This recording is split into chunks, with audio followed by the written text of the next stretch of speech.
কয়টা ছবি কখন রিলিজ হচ্ছে, কোথায় রিলিজ হচ্ছে তাও তো জানি না। তাদেরকে জানিয়ে যে সব ছবি রিলিজ হয় সেই সব ছবিকেই মনে করবে এফডিসির ছবি।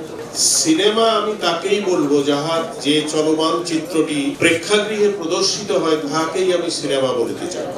এখন চলচ্চিত্রের বিজ্ঞাপন এইভাবেই হয়। আগে দেখতাম ইত্তেফাকের পাতায় 1-1.5 লক্ষ টাকা দিয়ে একটা পাতা রিজার্ভ ছাপা হতো, পোস্টার। সেদিন এখন আর নেই। পেপারের কয়টা ছবি কখন রিলিজ হচ্ছে, কোথায় রিলিজ হচ্ছে তাও তো জানি না। অতএব এই 3টা না 4টা রিলিজ হলো, কেউ সিনেপ্লেক্সের 2টা হল পাইলেও অনেক খুশি, 2টা হলে রিলিজ করছে। কেউ অনুদানের ছবি একটা হলে রিলিজ করছে, কেউ এরকম রিলিজ তো হর হামেশাই হচ্ছে। তো মেড দ্য প্রেসকে জানিয়ে, আপনাদেরকে জানিয়ে যে সব ছবি রিলিজ হয় সেই সব ছবিকেই মনে করবেন যে সেগুলো এফডিসির ছবি। সিনেমা আমি তাকেই বলবো যাহার চলচ্চিত্র যে চলমান চিত্রটি প্রেক্ষাগৃহে প্রদর্শিত হয় তাহাকেই আমি সিনেমা বলতে চাই। আমি বলবো এটি সিনেমা, তাই হলে মুক্তি পাবে। এর সাথে কয়টা মুক্তি পাবে তা আমি জানি না, বাবা আমাকে মাফ করবেন, খোদা হাফেজ। এখন চলচ্চিত্রের বিজ্ঞাপন এইভাবেই হয়। আগে দেখতাম চলচ্চিত্রের বিজ্ঞাপন হতো ইত্তেফাকের পাতায়। ইত্তেফাক দৈনিক পত্রিকার একটি পাতাই ছিল বিজ্ঞাপনের জন্য।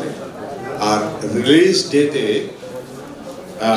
বৃহস্পতিবার দিন, রিলিজ ডে যে বৃহস্পতি ও শুক্র, তখন অনেকে ফুল পেজ ইত্তেফাকের বিজ্ঞাপন, কালার বিজ্ঞাপনও করত।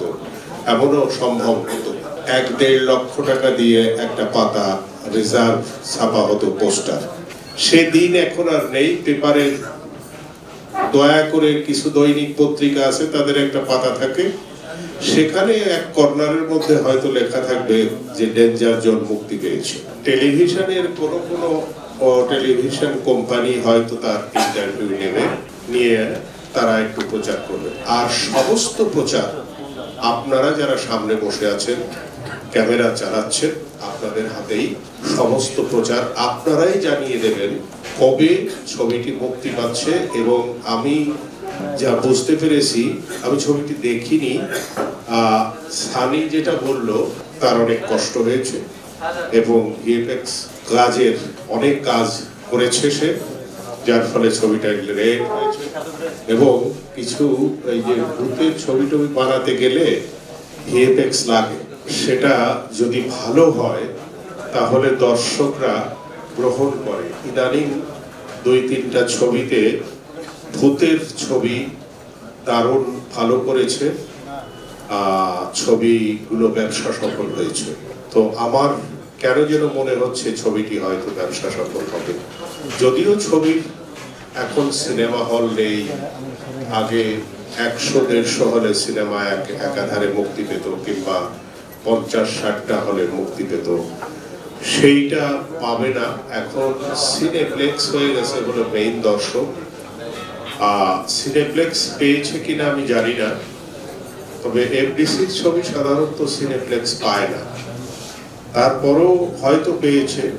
দর্শকরা ব্যক্তিগতভাবে যে সিনেমা একটা নতুন ছেলে অনেক উৎসাহ উদ্দীপনা নিয়ে আসছে, আপনারা দয়া করে এমন ভাবে বিজ্ঞাপন প্রচার করবেন যাতে সিনেমা হলে যায়। এখানে যারা দর্শক আছে তারাও যেন সিনেমাটা দেখে আসে।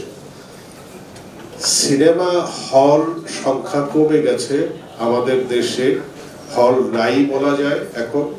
তার মধ্যেও সানি অতি উৎসাহে যে ছবিটি বানিয়েছে, অতি উৎসাহে যে আপনাদের ডেকেছে আজকে, এই জন্য সানিকে অনেক অনেক ধন্যবাদ। এই ছবিতে অভিনয় করেছে বাপ্পি। বাপ্পি আমার খুব কাছের ছেলে, আমার একটা ছবিতে অভিনয় করেছিল, জয় বাংলা। সে ভালো অভিনয় করে।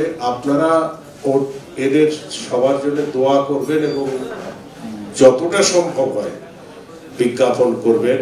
একজন নতুন পরিচালকের, নবাগত পরিচালকের ছবি মুক্তি পেয়েছে, আপনারা দলে দলে ফলো করবেন।